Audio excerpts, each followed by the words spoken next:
దేవనామానికి మహిమ కలుగును గాక. ప్రభునందు ప్రేమైన దేవుని బిడ్డలకు ప్రభు యేసుక్రీస్తు వారి నామములో ప్రభు పేరిట మీ అందరికీ కూడా ఈ లెంట్ దినం, ఈ 4వ దినాన మీ అందరికీ యేసు నామములో వందనాలు తెలియజేస్తున్నాము. ప్రేమైన దేవుని బిడ్డలారా, మరి యొక్క గడిచిన దినములో నిన్న రాత్రి పశ్చాత్తాపం గురించి దేవుని దైవ సన్నిధిలో మనము లేఖనాలు ధ్యానించాం. ఈరోజు పాఠ్యపట్టణము మరి ఉపవాసం. దేవుని మహిమ కలుగును గాక. ఉపవాసం ప్రేమిన దేవుని బిడ్డలారా, మరి యొక్క ఉపవాసం గురించి ఈరోజు మీకు నేను వివరణాత్మకముగా బోధిస్తున్నాను. ఉపవాసం ఎన్ని రకాలు అని నేను మిమ్మల్ని ప్రశ్నిస్తే మీ నోటి నుండి వచ్చే మాట ఏంటి? ఉపవాసం ఎన్ని రకాలు ఉపవాసం అంటే అమ్మా ఉపవాసము 3 రకాలు. అందులో మొదటి యొక్క ఉపవాసం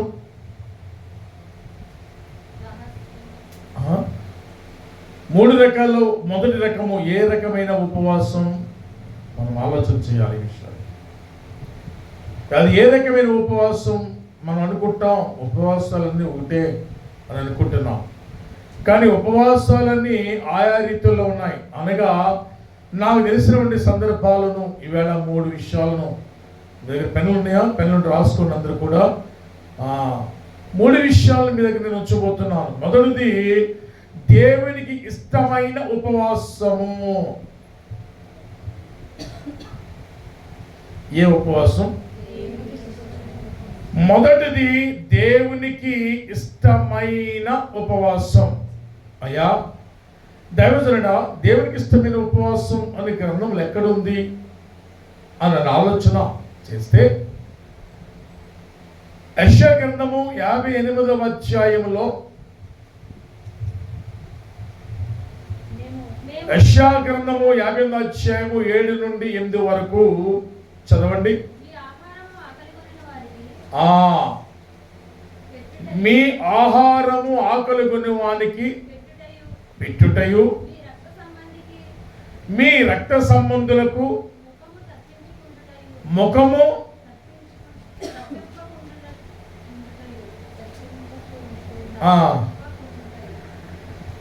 మీ రక్త సంబంధులకు ముఖము తప్పింపకుండా ఉండకయు, దిక్కుమాలిన జగత్తుగా వినాలి.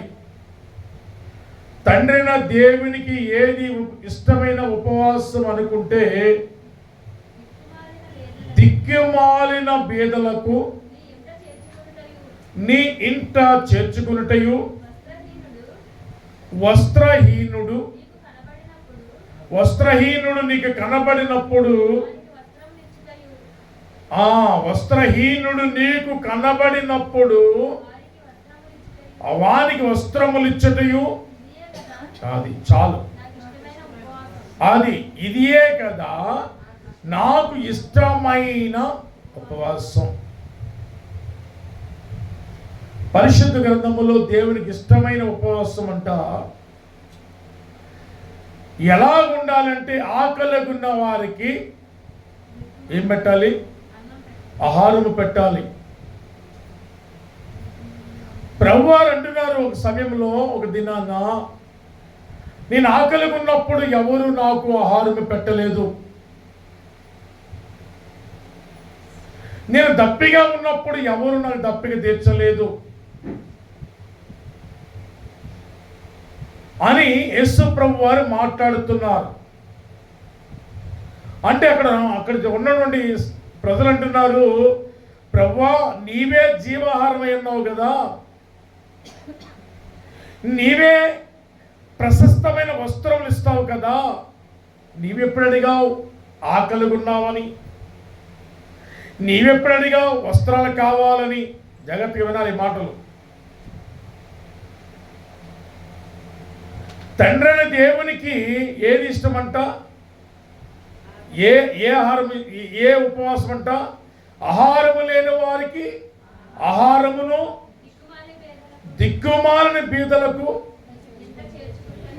దిక్కుమాలిన బీదలను ఇంట చేర్చుకున్నటయు, వస్త్రహీనులకు కనబడినప్పుడు ఎవరు అంటున్నారు, నేను ఆకలిగా ఉన్నప్పుడు ఎవరైనా నాకు ఆహారం పెట్టిందంటే, ఓ ప్రభు ఏంటి ఇలా అంటున్నావు అంతే. ప్రభు అన్నారు, నయా నా బిడ్డలైన వారు ఆకలిగా ఉన్నప్పుడు వాళ్ళకి మీరు ఆహారం పెడితే నాకు మీరు పెట్టినట్లే. అందుకే ఆయన అంటున్న మాట, దిక్కుమాలిన వారిని, దిక్కుమాలిన బీదలను చేర్చుకోవాలి. అప్పుడే నీవు దేవునికి ఆహారం పెట్టినట్లు. చాలామంది బళ్ళేసుకొస్తారు, ఆ ట్రస్ట్లో ఉన్నవారు, సంస్థలో ఉన్నవారు, అమ్మ మీ పాత చీరలు కానీ, పాత దుప్ప ఏమైనా రగ్గులు కానీ, ప్యాంట్ షర్ట్లు కానీ ఉంటే కనుక ఏమైనా ఉంటే ఇవ్వండి, మాది అనాథ ఆశ్రయం నుంచి వచ్చాం, మా పిల్లలు వృద్ధులు చాలామంది ఉన్నారు అని వ్యాన్ వచ్చినప్పుడు మనమేం చేయాలంట, దిక్కులేని వారికి సహాయం చేయాలి. అది నిజమైన ఉపవాసం. నువ్వేం చేస్తావు, ఆ సీర ఈ సీర పోగు చేసి ఏం చేస్తావు, వాళ్ళకి ఇవ్వకుండా మీరేం చేస్తారు, భలే చెప్పారు మీరు, ఆ సీరలు ఈ సీరలు పోగు చేసి బొత్తలు గుట్టించి పిగ్గు దొరలట్టు దొరుకుతారు దాని మీద.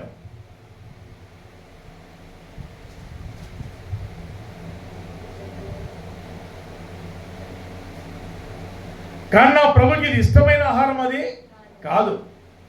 ఎవరైనా వ్యాన్ వచ్చి ఆగిందంటే కనీసము మీ ఒక పాత చీరను ఇవ్వండి, మీరు వేసుకుని ఒక నైటీ అని ఇవ్వండి, మీ భర్తలకు ప్యాంట్ షర్ట్లు ఏమైనా ఉంటే, టీ షర్ట్లు ఉంటే ఇవ్వండి. కానీ నీవు ఎంగిల్ చేత్తో కాకిరి కొట్టావు. కానీ దేవుడు మాత్రము నీ పిల్లలు ఎగ్జామ్స్లో ఉన్నతంగా పాస్ అవ్వాలి, లేకపోతే ఉద్యోగం రావాలి, రకరకాలుగా ఆలోచనలు. కానీ ఏది నెంబర్ 1 ఉపవాసం అంటే దేవునికి ఇష్టమైన ఉపవాసం. ఆయన అన్నాడైనా, నీ రక్త సంబంధులకు ఏం చేయకూడదు. ఇప్పుడు చాలామంది రక్త సంబంధులు వస్తే మొహం తిప్పుకుంటారు. అంటే తప్పెంత అంటే వాళ్ళని చేర్చుకోరు. బాబోయ్ ఇటు ఫోన్ చేశాడంటే డబ్బులు అడుగుతాడు, అమ్మ ఇంకేమన్నా ఉందా, ఇడు వస్తాడంటే తినేస్తాడరా బాబు. కానీ ఎవరి విషయం ఎలాగున్నా నీ రక్త సంబంధ విషయంలో ఏం చేయాలి తమ్ముడు, వారిని మనము, నా మాట కాదు ఇది, యెషయా గ్రంథము 58వ అధ్యాయంలో 7-8 వచ్చిన చదువుతుంటే కనబడుతున్న మాటలు. చాలామంది ఉపవాసాలు ఉంటారంట. అన్ని ఉపవాసముల కంటే శ్రేష్టమైన ఉపవాసం దేవునికి ఇష్టం. అందుకే దిక్కులేని వారిని నీ ఇంట చేర్చుకోవాలి, విధవరాలను చేర్చుకోవాలి. దేవుని మహిమ కలుగును గాక. దేవుని స్తోత్రం. యాకోబు రాసిన పత్రికలో ఒక వాక్యం ఉంటుంది ప్రియమైన వాళ్ళరా. ఎక్కడంట, యాకోబు రాసిన పత్రికలో కనిపిస్తుంది. అక్కడ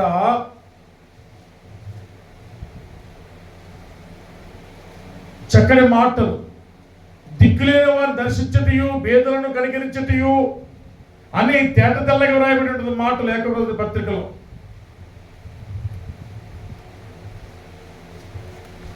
దేవుని నామానికి మహిమ కలుగును గాక. దేవుని స్తోత్రం. హల్లెలూయా. 1వ అధ్యాయం 27వ వచనం యాకోబు రాసిన పత్రిక. తండ్రి అయిన దేవుని ఎదుట పవిత్రమైన నిష్కళంకమైన భక్తి ఏమనగా, దిక్కులేని పిల్లలను, విధవరాండ్లను వారి ఇబ్బందుల్లో పరమశించుటయు ఇహలోక మాలిన్యములు తనకు అంటకుండా తన్ను తాను కాపాడు. ఎలాగంటే ప్రియమైన దేవుని సంగమా, దేవునికి ఇష్టమైన ఉపవాసం అంటే నీకు కలిగి ఉన్నది పేదలకు సాయం చేయాలి. ఎవరికంటే పేదలకు సాయం చేయాలి.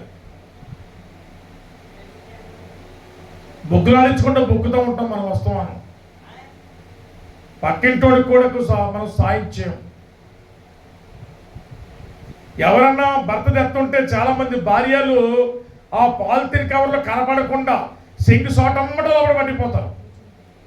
అదేంటో విచిత్రం. పాలిథిన్ కవర్లో తరిగిపోతాయో, మిఠాయిలు స్వీట్లు అరిగిపోతాయో నాకు అర్థం కాదు, కానీ ఎవరూ చూడకూడదు మళ్ళీ. పైగా నిజమైన ఉపవాసం దిక్కుమాల వారిని చేర్చుకోవాలి, విధవరాళ్ళకు సాయం చేయాలి, పేదలకు సాయం చేయాలి, అనాథ బిడ్డలకు సాయం చేస్తే నాకు ఇష్టమైన ఉపవాసం అంటున్నాడు తండ్రి అనే దేవుడు. అది మొట్టమొదటి యొక్క ఉపవాసము. దేని మహిమ కలుగును గాక. దేవుని స్తోత్రం. హల్లెలూయా. చేద్దామా? తండ్రికి ఇష్టమైన ఉపవాసం మనం చేద్దామంటారా? చెయ్యండి. రెండవది, నీవు ఉపవాసం ఉన్నప్పుడు నీ స్టమక్ను బ్రేక్ చేయాలి. ఏం చేయాలి? ఇప్పుడు బ్రేక్ ఆపాలి. ఉపవాసం ఉన్నప్పుడు తింటున్న ఆహార పదార్థాలను ఆపి, ఈవేళ నీవు 1 కిలో మటన్ తెచ్చుకుంటావు 1000 రూపాయలు పెట్టి, కానీ ఆ 1000 రూపాయలు నీ స్టోరేజ్లో నీ అకౌంట్లో అలాగే ఉంటాయి. మరలా పాస్టింగ్ అయ్యాక అదే 1000 రూపాయలతో మరలా మటన్ చికెన్ తెచ్చుకుని మనం దవడ ఎగరేసుకుంటూ తింటాం, అటు ఇటు చూస్తాం. కానీ నా ప్రభు అప్పుడు ఏం చేయాలంటే, కాలగమనములో ఏ రోజు ఎంత ఖర్చు అవుతుందో నీ కుటుంబంలో అంత ఖర్చును నీ పాస్టింగ్ దినాలలో పేదలకు సాయం చేయాలి. హల్లెలూయా. దేవుని స్తోత్రం. ఇవాళ ఉపవాసం ఉన్నామండి, మేమేం వండుకోలేదండి, మంచిదే, కాదట్లేదు. కానీ ఉపవాసం ఉన్నప్పుడు నీవు నీ ఆకలిని బ్రేక్ చేసి ఎదటి వారికి నువ్వు పెట్టాలి ఖచ్చితంగా. అప్పుడు దేవుడు నిన్ను సంతోషపడతాడు, దేవుడు నిన్ను ఆశీర్వదిస్తాడు. దేవుని నామానికి మహిమ కలుగును గాక. దేవుని స్తోత్రం. హల్లెలూయా. ఇక రెండవ ఉపవాసం. మొదటి ఉపవాసం యెషయా గ్రంథం 58 ప్రకారముగా మొదటి ఉపవాసం ఏంటంట? దేవునికి ఇష్టమైన, నేను రకాలు అడుగుతున్నాను. ఉపవాసాలు నాకు తెలిసింది, నేను నేర్చుకున్నది ఏంటంటే 3 రకాలమైన ఉపవాసాలు. అందులో మొదటిది దేవునికి ఇష్టమైన ఉపవాసం. ఇప్పుడు వ్యాన్ వెళ్ళిపోతుంది, చెల్లి గబా పరిగెత్తుకొచ్చి ఆగండి నాకు చీర ఇస్తానని ఇవ్వాలి. ఇచ్చిన చీరను చాలామంది పట్టు చూచి పీట చూదిరుతారంట వెనకాల. సామెత. ఆ పర్సే నేను ఇచ్చాను, అప్పటికి ఆ పర్సే నేను ఇచ్చాను వాళ్ళకి అనొచ్చా? అనుకోండి. మేమే పెట్టాం పాస్టర్ గారికి అన్నాం వచ్చిన రోజుల్లో, లేకపోతే మేమే చూస్తున్నాం అనొచ్చా? అనకూడదు. నువ్వు కాకపోతే గోల్ పెడతావు. దేవుడు ఆకలితో మాత్రము ఉంచడు. దేని మహిమ కలుగును గాక. దేవుని స్తోత్రం. నీకు అవకాశం వచ్చింది, ఎందుకంటే నువ్వు ఆశీర్వదించబడతానికి మాత్రమే. తిన్నవాడు ఆశీర్వదించబడతాం కాదు, పెట్టిన చేతులు ఆశీర్వదించబడతాయి. అబ్రహాము సింధూర వనములో దేవదూతలకి పెట్టాడా లేదా? ఆశీర్వదించబడ్డా? నష్టపోయాడా? శిలేమిరాలు పెట్టింది ఎలీషా ప్రవక్తకు, నష్టపోయిందా? పాడైపోయిందా? ఆశీర్వదించబడిందా? అంతే. ఆ అవకాశం నీకు వచ్చింది, అంతే. మరలా నీకు రావచ్చు, ఒకవేళ రాకపోవచ్చు. దేవుని మహిమ కలుగును గాక. దేవునికి ఇష్టమైన ఉపవాసం గురించి నేర్చుకున్నాం. ఇక రెండవ మాట వ్యక్తిగత ఉపవాసం. చెప్పండి కూడా నోరు పలుకును గాక. మీకు ఎప్పుడు కూడా ఈ పాయింట్స్ గుర్తుంచుకోండి. ఏ ఉపవాసం ఉంటుంది? వ్యక్తిగత ఉపవాసం అంట. ఇందాకేమో దేవునికి ఇష్టమైన ఉపవాసం, ఇప్పుడు వ్యక్తిగతమైన ఉపవాసం. ఏంటి వ్యక్తిగతమైన ఉపవాసం? దేవుని మహిమ కలుగును గాక. దేవుని స్తోత్రం. దేవుని మహిమ కలుగును గాక. ప్రభునందు ప్రియమైన దేవుని బిడ్డలారా, వ్యక్తిగతమైన ఉపవాసం ఎక్కడ కనిపిస్తున్నాయా అంటే మత్తయి సువార్తలో చాలా క్లారిటీగా ఉంటుంది. చూడండి, మత్తయి సువార్త. దేవునికి మహిమ కలుగును గాక. ఆ సువార్త పట్టణము 6వ అధ్యాయములో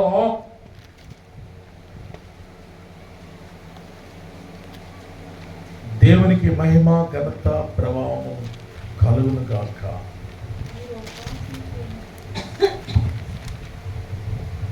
17వ వచనం చదువుకుందాం. 6:17 వచనం. అది ఉపవాసము చేయుచున్నట్లు మనుషులకు కనబడవలనని కాక రహస్యమందున్న. చాలా మంది ఉపవాసాలుండి కరెంటు షాక్ కొట్టి కాగా కనపడతారు. చాలా మంది వడదెబ్బ తిన్నా ఉడతలా కనపడతారు. మేము కాబట్టి ఉపవాసాలు ఉన్నాం.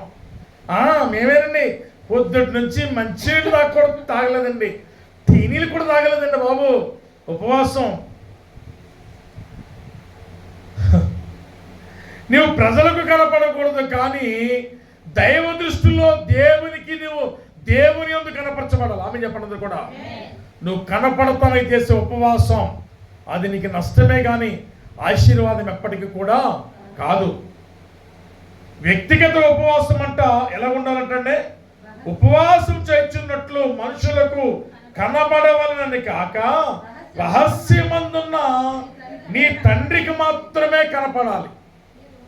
అంతే. అది వ్యక్తిగత ఉపవాసం, అది నీ పర్సనల్ ఉపవాసం. అన్న ఏం చేసిందంట, ఏలి ఉన్న మందిరానికి వెళ్ళి. ఎవరి మందిరం ఉన్నది? దైవజనుడు ఏలియా కాదు అమ్మా, ఏలి ఉన్న మందిరానికి వెళ్ళి ఆమె అన్నపానములు పుచ్చుకొనక. దేని మహిమ కలుగును గాక. మొదటి సమూయేలు గ్రంథంలో కనిపిస్తుంది. 9వ వచనం చూడండి. అన్నపానములు పుచ్చుకొనక. మొదటి సమూయేలు గ్రంథం త్వరగా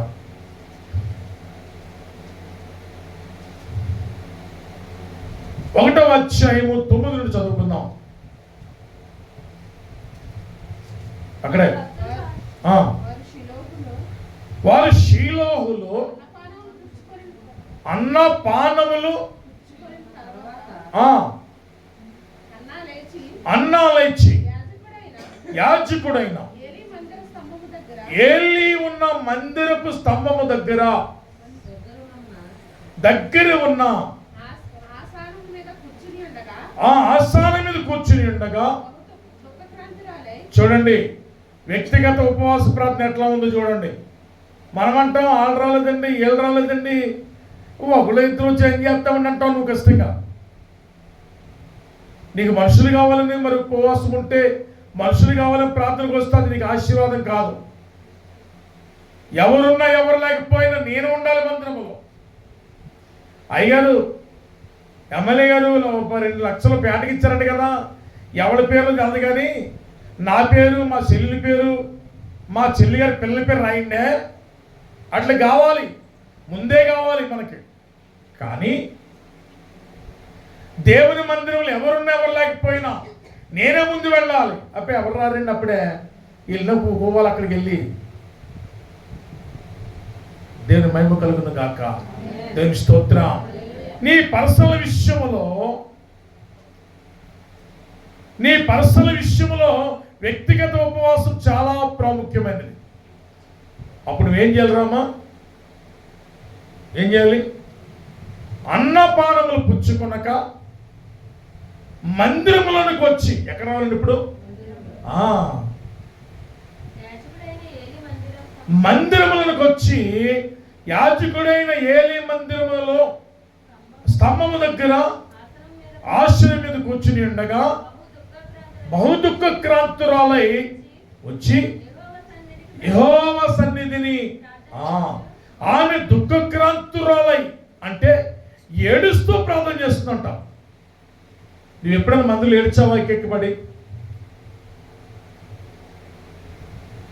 దేవుడు అన్ని చెప్పాడు కదా, మనకెందుకు కొత్త దుఃఖం. కానీ నిజమైన ఉపవాసం మందిరములో ఏమనుకున్నా నన్నెవరేమన్నా యేసుతోనే నా జీవితమన్నా నా యేసుతోనే నా జీవితమన్నా. ఎవరేమనుకున్నా నాకేంటి అని. నీలో వేదన దుఃఖం ఉంటే కనుక ఆహారం పానాలు పుచ్చుకునక దుఃఖముతో ప్రార్థన చేయాలంట. సంఘంలో ఒక్కడికి రాదు దుఃఖం. ప్రార్థన ఎప్పుడైపోతుంది దూకేద్దామా, నువ్వు వస్తమే లేటు, వెళ్ళిపోతాం ఏమాత్రం లేట్ అనిపించిందంటే గోడలెంక చూసి గడియారం చూడటం. తమ్ముడు ఆ గడియారం తీసి, ప్రజలతో పని లేదు నాలుగుతో పని, ఆ గడియారం నాకు టేబుల్ కాడ పెట్టండి తెచ్చి. నేను మహిమ కలుగును గాక. ఆ దేవుని స్తోత్రం. వ్యక్తిగతమైనటువంటి ఉపవాసం ఎలా ఉండాలి చెప్పాలి. వ్యక్తి ఎలా చేయాలి? అన్నపానములు పుచ్చుకొనక దుఃఖముతో వచ్చి దైవ సన్నిధిలో కన్నీరు కార్చాలి. అది వ్యక్తిగతమైన ఉపవాసం. మొదటిది దేవునికి ఇష్టమైన ఉపవాసం, రెండవది వ్యక్తిగతమైన ఉపవాసం. ఈ మాటలు మీ అందరికి అర్థమవుతాయని నేను అనుకుంటున్నాను. మరి యూట్యూబ్ ఛానల్లో చూస్తున్న వారందరూ కూడా ఈ మాటలు గమనించాలి. మీరు కూడా ఈ లెసన్, ఈ పాట నచ్చితే కనుక సబ్స్క్రైబ్ చేయండి, లైక్ చేయండి. దేవుడు మనం దీవించును గాక. వ్యక్తిగత సువార్త పరిచయ ఉపవాస ప్రార్థన. వ్యక్తిగత ఎప్పుడైనా ఉపవాసం ఉండి మందిరానికి వచ్చి ప్రార్థన చేస్తామంటే ఒక అరుణా తప్ప నేను ఎవరిని చూడలేదు ఇక్కడ మందిరం. దేవుని మహిమ కలుగును గాక. దేవుని స్తోత్రం. దేవుడు దీవించును గాక. వ్యక్తిగతమైనటువంటి ఉపవాసం ఎలా ఉండాలంట? రహస్యమందున్న తండ్రికి తెలవాలి. పక్కింటోళ్ళకి కూడా నేను ఉపవాసం నాకు గుళ్ళోకి వస్తున్నానని చెప్పకూడదు కూడా. ఈ పక్కన వాళ్ళందరూ ఉంటారు. ఎంతమంది ఉన్నా నీ పని నీదే. ప్రాణం చేసుకుంటూ వచ్చాను అంతమించి నేను 2 రాత్రులు చేసి తిట్టలేదు, గుళ్ళోకి వస్తే బాగుంటుందని వచ్చాను, ఇలాంటి మాటలంటే ఆశీర్వాదము నోటిలో ముద్ద జారిపోయినట్లు, ఆఫీసులో ఉద్యోగం ఊడిపోయినట్లు అయిపోతుంది ఖచ్చితంగా. ఎవ్వరికి మాత్రము తెలియనేకూడదంట. నేను మహిమ కలుగును గాక. దేవుని స్తోత్రం. వ్యక్తిగతమైన ఉపవాసం.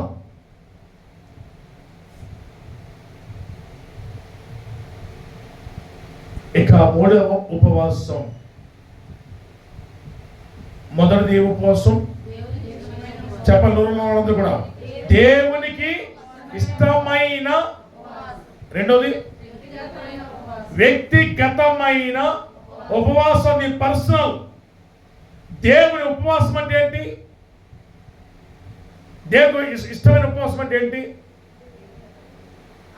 ఆకలిగా ఉన్న వారికి ఆహారం పెట్టాలి, వస్త్రాలు వారికి వస్త్రాలు ఇవ్వాలి, బీదలను మీ ఇంట చేర్చుకోవాలి. ఓకే. ఇక వ్యక్తిగత ఉపవాసం నీ మట్టుకు నీవు అన్నపాలు పుచ్చుకోకుండా మందిరానికి వచ్చి దుఃఖంతో కన్నీరు గార్చి దేవుని పాదాలు తడపాలి. దేవుని మహిమ కలుగును గాక. దేవుని స్తోత్రం. ఇక 3వ ఉపవాసం అంట సంఘ ఉపవాసం. ఏ ఉపవాసం ఉన్నది? రాసుకోండి అందరూ కూడా. సంఘ ఉపవాసం. అపోస్తలుల కార్యాలలో ప్రభునందు ప్రియమైన వారలారా 1వ అధ్యాయం 15వ వచనం చదవండి. అపోస్తలుల కార్యాల్లో 1వ అధ్యాయము. ఆ కాలమందు ఇంచుమించు ఎంతమంది అండి? 125 మంది సహోదరులు కూడి ఉండగా పేతురు వారి మధ్య నిలిచి ఇట్లా నేను సహోదరులారా.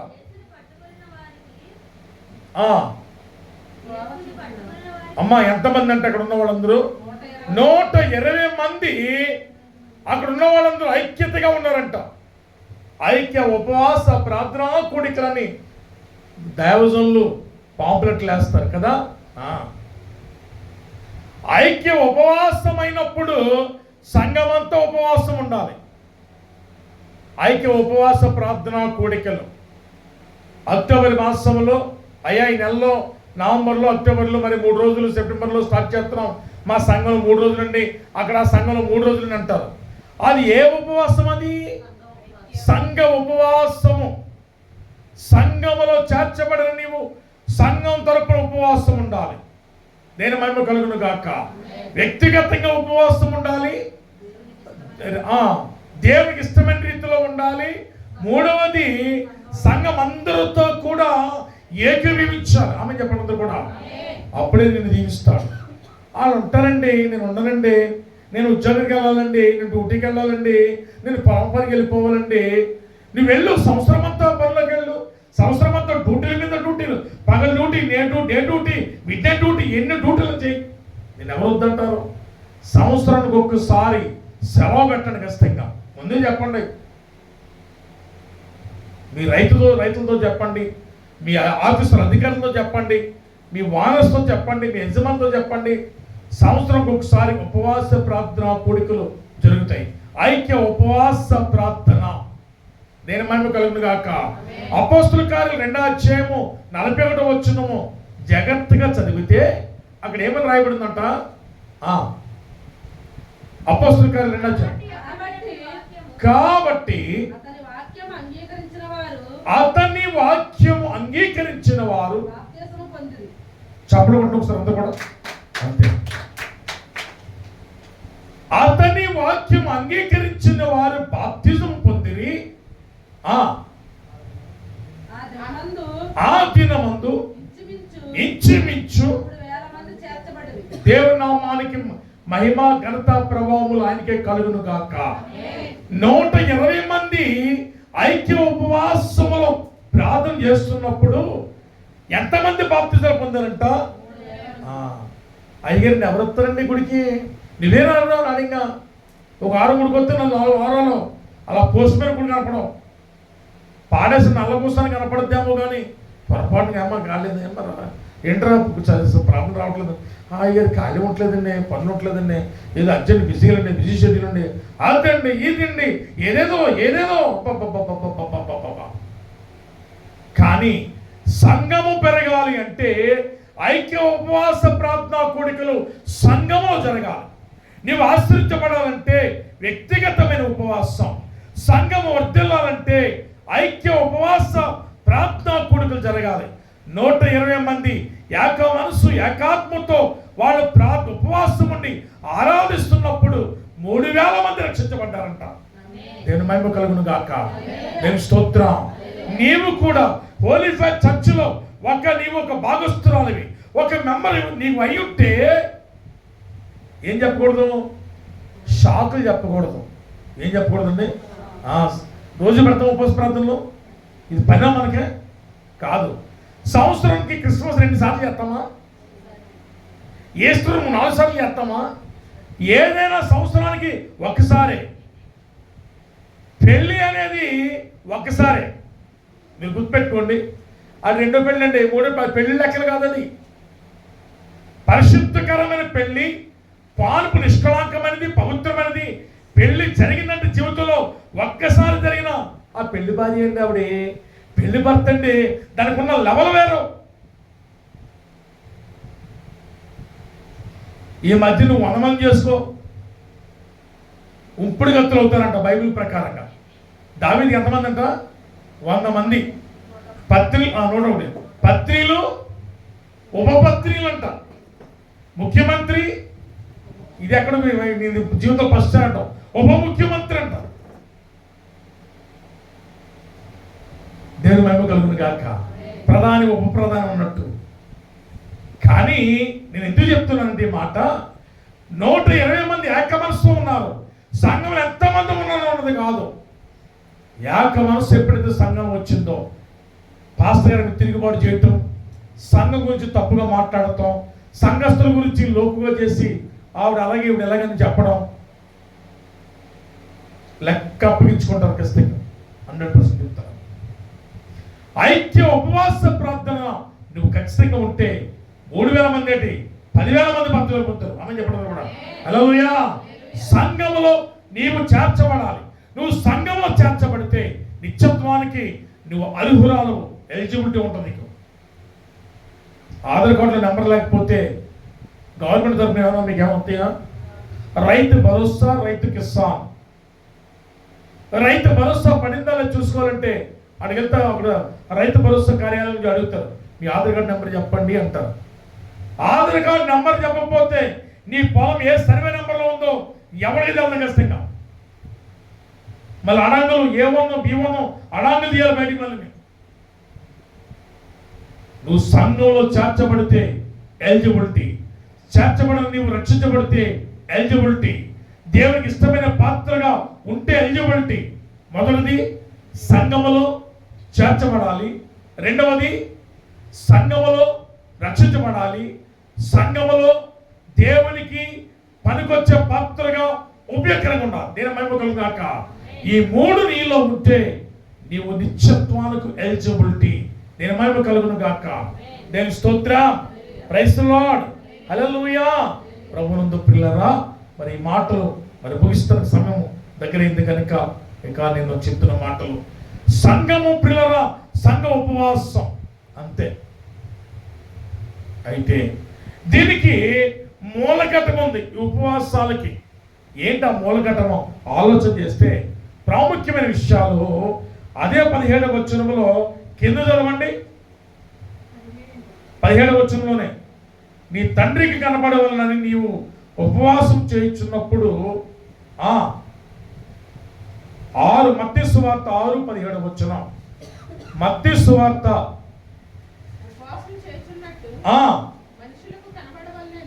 మనుషులకు కనబడవలనే కాక రహస్యమందున్న నీ తండ్రికి కనబడవలనని నీవు ఉపవాసము చేయుచున్నప్పుడు, అది నువ్వు ఉపవాసము చేయుచున్నప్పుడు నీ తల అంటుకు, ఈ మాటలు జాగ్రత్తగా వినాలి.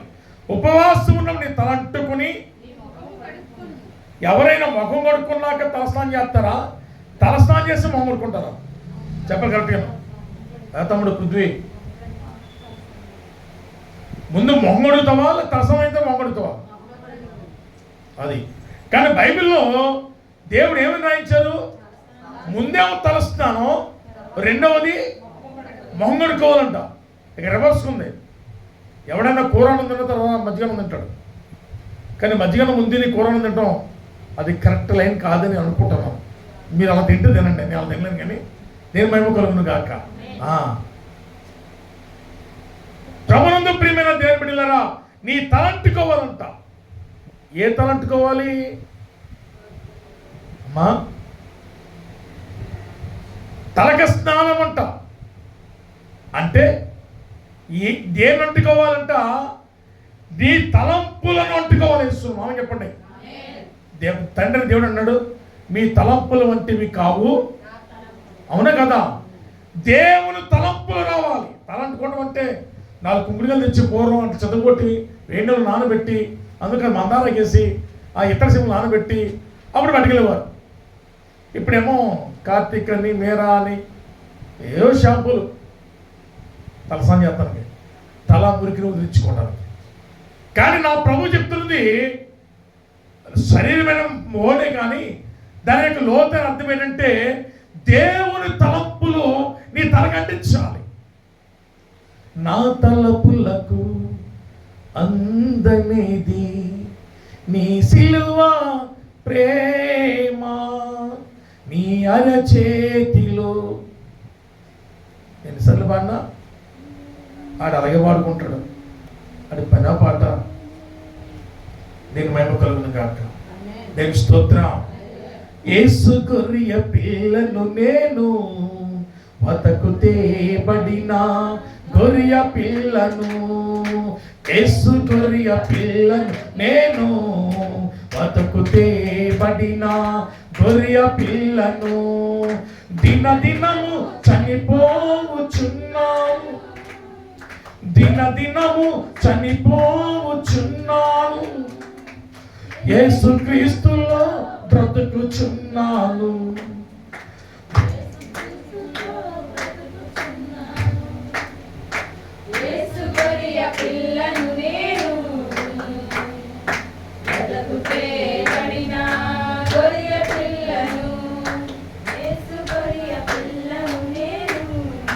వదకు కొరకు తేబడిన గొర్రె పిల్లను. అందులో ఒక పాట ఉంది, నా తలపై ముళ్ళగుచ్చబడినవి, నా తలంపులు ఏడుస్తున్నవి.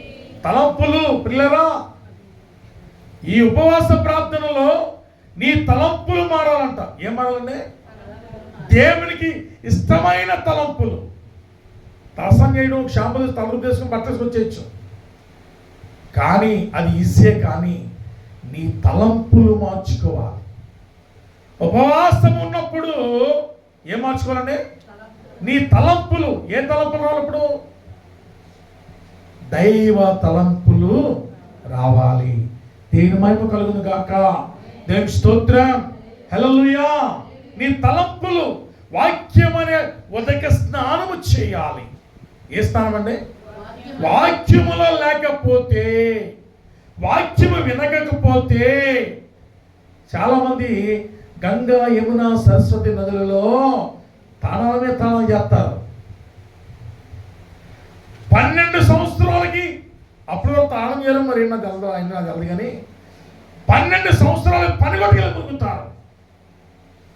మంచిదే, నేను తప్పు అన్నాం, ములగండి, ఎక్కడైనా ములగండి, నేను మంచిదే. నీళ్ళలో ములగడం శరీరమైన మురిగిపోతుంది. నేను తప్పు అన్నాం, చేయండి, చాలా మంచిదే, తప్పేమి కాదు. కానీ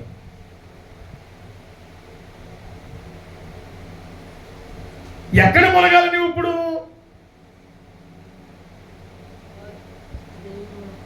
చాలా మంది బీచ్కి వెళ్ళి ములుగుతారు. ములగండి, ఎవరు వస్తున్నారు?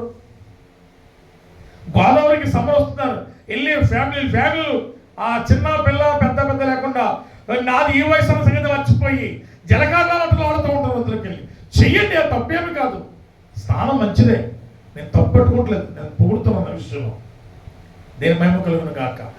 కానీ దానికంటే వాక్యము చేత ఏమవ్వాలండి? కడగబడాలంట. కడగబడవద్దా? అంతే. వాక్యము చేత నీకు స్నానం అవ్వాలి. వాక్యము లేకపోతే స్నానము కాదు. పత్రికలో ఉన్నది వాక్యం అనే ఉదక స్నానం అంట. వాక్యములో నీవు ఉదక స్నానం అయిపోవాలి. అప్పుడు నీ ప్రార్థన దైవ సన్నిధికి చేరుతుంది. దేని మహిమ కలుగును గాక. దేవుని స్తోత్రం. అప్పుడే నీ ప్రార్థన దేవుని మందిరములో చేసిన ప్రార్థన పరలోకమందున ఆశీర్వాద వైపు దగ్గర ఆగుతుంది. దేని మహిమ కలుగును గాక. నువ్వు బస్ స్టాప్లో ఉన్నప్పుడు వయా గోపాలపురం మీదుగా, కొయ్యల మీదుగా జంగారెడ్డి పెడతాడు board. Polavaram bus ఎక్కాలనుకున్న via అరికిరేవల Kumaradevi పెడతారు ఖచ్చితంగా బస్సు. అలాగే నువ్వు ప్రార్థన చేస్తున్నప్పుడు ఆ బస్సు నీ ముందట ఎలాగైతే నిలిచి ఉంటుందో, ప్లాట్ఫామ్ 4లో ఉంటుంది వస్తున్నప్పుడు నువ్వు అక్కడే ఉంటావు. 10లో ఉంటావా? ఉండవు. కరెక్ట్గా బస్సు వస్తుంది ఖచ్చితంగా. ఆశీర్వాదం కూడా ఇదొక ప్లాట్ఫామ్. దేవుడి రాజ్యానికి వెళ్ళటానికి దైవ మందిరం ఒక ప్లాట్ఫామ్ అండి. ప్లాట్ఫామ్ అంటే బజార్లో కాదు. ఇక్కడ చాలామంది కొంతమంది మాకు ఉపయోగిస్తారు. ఏమండి వీళ్ళు ఇలాగ అవ్వటానికి వీళ్ళు ఒక మంచి ప్లాట్ఫామ్ ఎన్నుకున్నారంటే రోడ్డు మీద ప్లాట్ఫామ్ కాదు అది. నిన్ను ఒక సదావకాశం ఎక్కించే నిచ్చిన దేవుని మందిరంలో దీవించబడటానికి ఉన్నతమైన ప్లాట్ఫామ్ అని చెప్తున్నాను. ఖచ్చితంగా సద్వినియోగం చేసుకోండి అమలారక్కలారా. దీని మహిమ కలుగును గాక. అంతే. రోతంతా దగ్గరెట్టుకుని గుడికెత్తి సంబరం. దీనికి సంబరం అండి, ఈ సంబరం అండి, ఈ సంబరం అండి. ఇస్కే ఫ్రాన్సిస్ గారు వాడతారు మాట. ఎప్పుడు సంబరం? వాక్యం అనే ఉదక స్నానం చేయనప్పుడు సంబరమే సంబరం అంట ఖచ్చితంగా. ఇక రెండవది చూడండి, నీ తలంపులు మార్చుకోవాలి. నీ తలరాతలు చెరిగిపోవాలంటే, నీ తలరాతలు కొట్టివేయబడాలంటే నీ తలంపులు వదులుకొని నూతనమైన తలంపులు కలిగి ఉండాలి. అది దైవ తలంపులు కలిగి ఉండాలి. నీ తల అంటుకుని అంటే దైవ తలంపులను అంటుకుని నీ ముఖము పడుకోవాలంట. అప్పుడు అంటే అర్థం ఏంటంటే ముఖమును దేవుడు ఎందుకు రాయించాడు అంటే ముఖములు ఏమున్నాయి? ముఖములు ఏమున్నాయండి? ఎవరు చూసుకుంటారండి? దాన్ని ఏమంటాం? సైన్స్ ప్రకారంగా చక్కటి పదం ఉపయోగిస్తాం, జ్ఞానేంద్రియాలు అంటాం. ఏమంటారండి? మీరు ఎంతో ధన్యులండి, మంచి మాటలు ఉన్నారు ఇవాళ ఖచ్చితంగా. మీరు ప్లస్ అవుతారని చెప్తున్నాను ఖచ్చితంగా. వీటిని ఏమంటామండి మనం? అయ్యగారు చెప్తున్న వాక్యం ఇదా అని అర్థం అవ్వాలి ఖచ్చితంగా ఇస్తున్నాము. తలకి స్నానము, ఉదక స్నానము. తలంటుకోవడం అంటే దేవుని తలంపులు అంటుకోవాలి, నీ బ్రెయిన్లోకి రావాలి ఖచ్చితంగా. నీ చాటింగ్లు మానేయాలి, నీ సినిమాలు మానేయాలి, నీ జోకులు మానేయాలి, పోరంబోకు పనులు వదులుకోవాలి చెప్తున్నా. మోసం చేసే కార్యాలను ఉండబోతున్నాం. దైవ సంపూర్ణ తత్వాలు కలిగి ఉండాలి. ఇక్కడ నీ ముఖము అనగా జ్ఞానేంద్రియాలలో మొట్టమొదటిది కన్ను. ఏంటన్నది? కళ్ళు. మొహం కడుక్కున్నప్పుడు కళ్ళు కడుక్కున్నా ఫేస్ పట్టి కొడుతున్నాం అంటావా అండి? ఫేస్ ప్యాక్ వేసినట్టు. కనీసం ఫేస్ ప్యాక్ వేసినప్పుడు కూడా బ్యూటిఫుల్ అయితే కళ్ళు కూడా పెట్టేస్తాడు మొత్తం. అసలు దేన్ని వదలదు. ఈ కళ్ళను కడుక్కోవాలి. ఎందుకు కళ్ళను కడుక్కోవాలి? కళ్ళల్లో కాకు చూపు ఉంటుంది. పృథ్వీ కారు కొని ఆడే కారు పెట్టాడు అనుకో, సొమ్ము అయింది, అప్పు అయింది, మొగాలన్నీ పక్షపాతం వచ్చి వెళ్ళిపోతుంది జనాలకి. వ్యాన్ కానీ లారీ కానీ ఆగిందంటే ఆ గుండెలో తడ వడవనుకు మామూలు ఉండదు. అందులో నేనే ఫస్ట్, మిమ్మల్ని కాదు, నేనే. అమ్మ పృథ్వీ కారు వేసాడా, అమ్మని కారు వేసాడా, నేను ఎంత కుళ్ళిపోతానంటే ఆయన అప్పులు చేసి కారు తెచ్చుకుంటే ఇక నాకు బీపీ షుగర్ రేజ్ అయిపోతుంది. అంటే కంటి చూపు, కంటి చూపు, కాకి చూపు. నీ కన్ను చూపు చావాలి. చావలుద్దా? ఎంత ప్రమాదం అంటే పరలోకం వెళ్ళనివ్వకుండా చేసింది కంటి చూపు. ఎవరిని? దేవుని రాజ్యంలో, దేవుని తోటలో లేకుండా చేసింది కంటి చూపు. Very good. ఇప్పుడు వెలిగింది బలుబు. అవ్వ, ఆదాము తినవద్దన్న పండుని చూసింది, రమ్యంగా కనిపించింది. కానీ అమ్మగారు ఏం చేసిందంటే, ఇప్పుడు నేను ఒక సూక్తి, కన్నెళ్ళ కాడికి కన్నెళ్ళ కాడికి వెళ్ళకూడదంట, మనసు వెళ్ళకూడదు. మనసు వెళ్ళ కాడికి కాళ్ళు వెళ్ళకూడదు. కాళ్ళు వెళ్ళినయా అంతే, ప్యాకింగ్ అవుద్ది, బజార్లో వాడేస్తారు పట్టుకొని. దీని మైపు కలుగును గాక. కన్ను ఎంత ప్రమాదం అంటే, నీ కన్ను దీపమై ఉంది నీ దేహం అంతటికి. ఏమ్మా జ్యోతి, అవునా? ఈ దేనికి తమ్ముడు? కన్ను దేహం అంతటికి దీపము. నీ ముఖం కడుకున్నప్పుడు నీ కన్నును శుద్ధీకరించాలి దైవ వాక్య ప్రకారముగా. అందుకే మత్తయి సువార్త 5వ అధ్యాయంలో మాట్లాడదు 20వ వచనంలో, నీవు ఎలా ఉన్నాడంట? స్త్రీని మోహపు చూపుతో చూచు ప్రతివాడు హృదయమందు. అంతే. అబ్బా, ఆవిడ హీల్స్ బాగున్నాయండి, ఆవిడ పెదవులు చాలా ఇంటికి అదిరిపోయిందండి, ఆవిడ చీర చాలా బాగుందండి, ఆవిడ హ్యాండ్ బ్యాగ్ చాలా బాగుందండి. నీకు అవసరమా? నీకు అవసరమా అవన్నీ? ఆవిడ ఏదో రకంగా సింగారించుకుంది. చూసి హృదయంలో పాపం చేయమని ఏ పనికి మారడు చెప్పండి నీకు ఇష్టంగా. అందుకనే నీ కంటి చూపు అదుపులో ఉండాలి. కింద చూపు చాలా ప్రమాదం, పక్క చూపు ప్రమాదం. కింద చూపు చూసేది ఎవరు? కింద చూపు చూసేవాడు తమ్మి జీవితాంతం చూడదంట. శనివారం రోజు చూసిందంట, అది దొండపూడి సంతలో.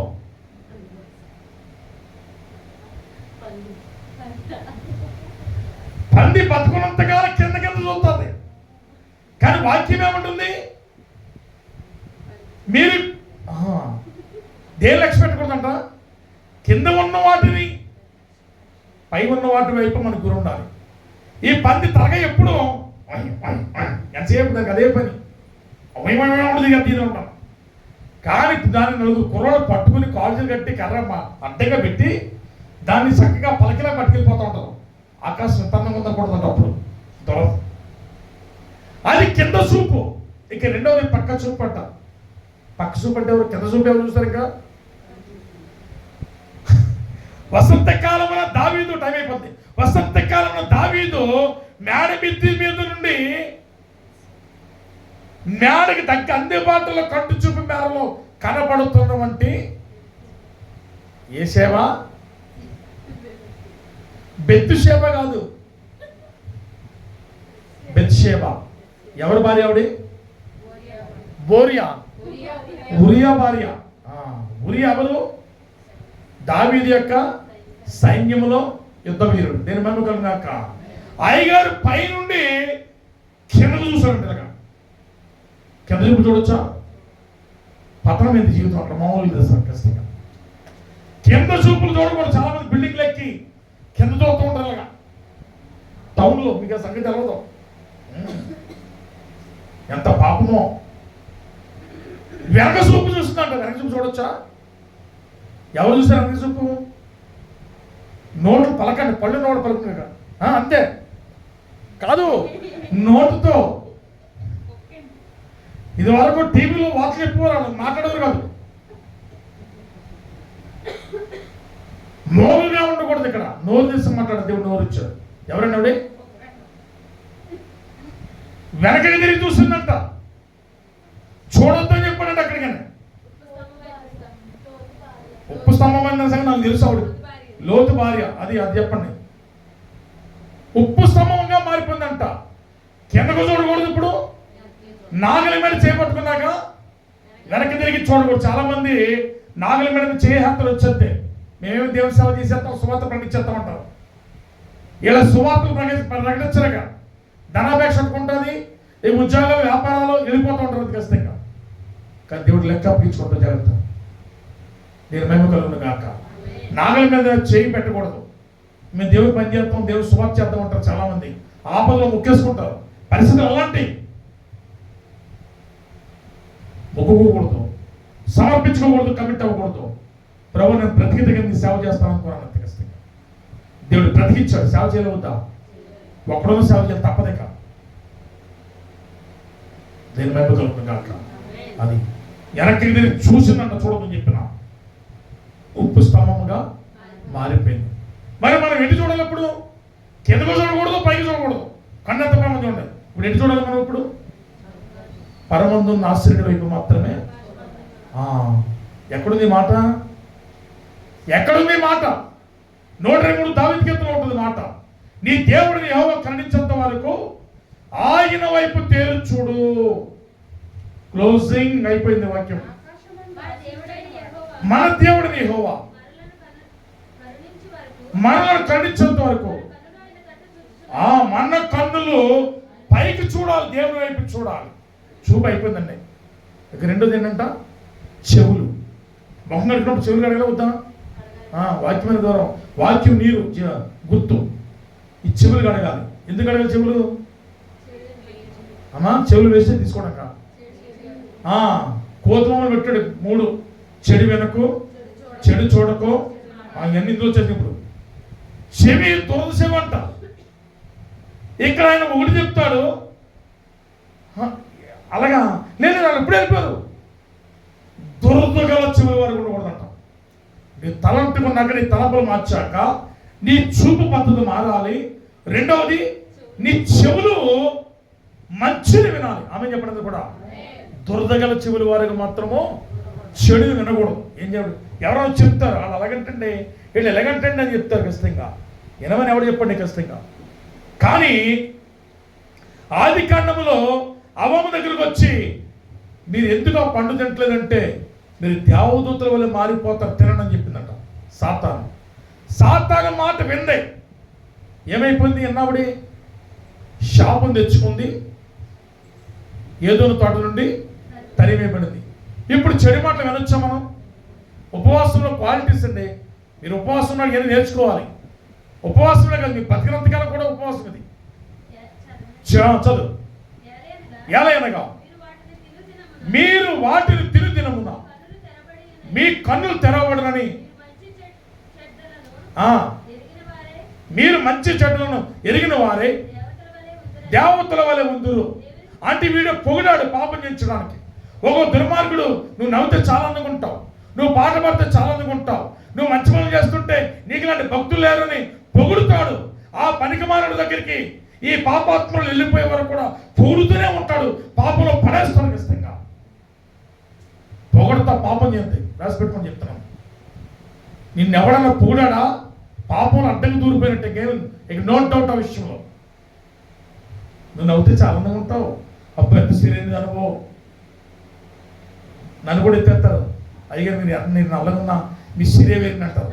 నోరు పియ్యాలన్న వాళ్ళు నేను మేము కలుగును కాక, దేవుని స్తోత్రం, దేని మేము కలుగును కాక. అది చెవి మాట విని శాపం తెచ్చుకుంది. ఎప్పుడు చెప్పిన మాటలు వెనకండి ఎవరు కూడా. మీ ఆవిడ ఇలా మాట్లాడుతుంది పలానా ఆయనతోటి, మీ ఆయన ఇలా మాట్లాడుతున్న పలానా ఆవిడతోటి అని చెప్పినప్పుడు మాట్లాడుతుందని చెప్పండి అంతే. నోరు గురించి నన్ను ఏమన్నా సార్ వాళ్ళ కొరకు 6 నెగ్గురు గడిగా పంపిస్తుంది చెప్తాను. చెప్పిన మాటలు వెనకండి. చెవి క్లారిటీ అయింది, కన్ను క్లారిటీ అయింది. దేని మేము కలుగును గాక, దేని స్తోత్రం, హల్లెలూయా. నాలుక ఏంటన్నది, నాలుకను కూడా కడగాలి. నాలుగు మొత్తం పైకి గీయాలి. దీన్ని కడుగుతూనే కాదు, దీనికి ఇంకా శ్రమ ఎక్కువ. కంటి కంటే చెవి కంటే నాలుగు ప్రమాదకరమైంది. లేని వార్తను నరం లేని దానికి ఏం చేద్దంటే ఇప్పుడు పుట్టిస్తుంది, అబద్ధ సాక్షులు పలుకుతుందంట. సినాయి పర్వతం మీద మోషే వారు రచించిన మాటల్లో అబద్ధ సాక్ష్యములను పలకకూడదు. నువ్వు మొహం కడుగుతున్నావంటే నీ కళ్ళు క్లీన్ అవ్వాలి, నువ్వు మొహం కడిగావంటే చెవులు క్లీన్ అవ్వాలి, నువ్వు మొహం కడిగావంటే నీ నాలుక కూడా క్లీన్ అవ్వాలి. ఆమె చెప్పండి కూడా. హల్లెలూయా. ఉపవాసంలో ఏంటంటే ఏమనుకున్నావు? ఉపవాసం అంటే వాళ్ళు కనకాంబరాలు బంతి పువ్వులు పెట్టుకుని, బంతి పువ్వు పెట్టుకుని, మందార పువ్వు పెట్టుకుని టిక్ వచ్చి టిక్ వెళ్ళిపోతాం కాదు. ఉపవాసం అంటే చాలా జాగ్రత్త. ప్రియమైన దేవుని సంగమా, ప్రభునందు ప్రియమైన దేవుని బిడ్డలారా, ఈ మాటలు ముగిస్తున్నాను ఖచ్చితంగా. ఇప్పుడు తలంటుకోవాలంటే అర్థం ఏంటి? నీ తలంపులు మార్చుకోవాలి. ఏ నీళ్ళతో స్నానం చేయాలి? వాక్యం అనే ఉదక స్నానం. మొహం కడగమంటే అర్థం ఏంటి? జ్ఞానేంద్రులు అంటే కళ్ళును, అంటే పాపపు కళ్ళను సరి చేసుకోవాలి, పాపపు చెవులను సరి చేసుకోవాలి, పాపపు నాలుకను సరి చేసుకోవాలి కదండి. దీని మేము కలుగును గాక. ఉపవాసాలు అయిపోయింది. ఇన్ని రకాల ఉపవాసాలు. మొదటి ఉపవాసం చెప్పండి. అది ఏంటైపోయింది? 2 మాటలు చెప్పండి.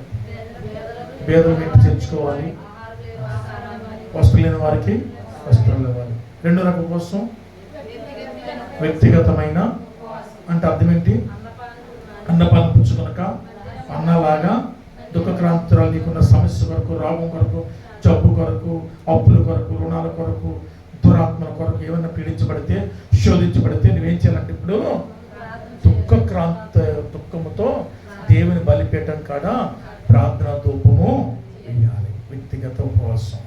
3వది సంఘ ఉపవాస ప్రార్థన. అంటే సంఘం అందరిలో కూడా నాకింత అలా ఉంటారు అనుకోకూడదు.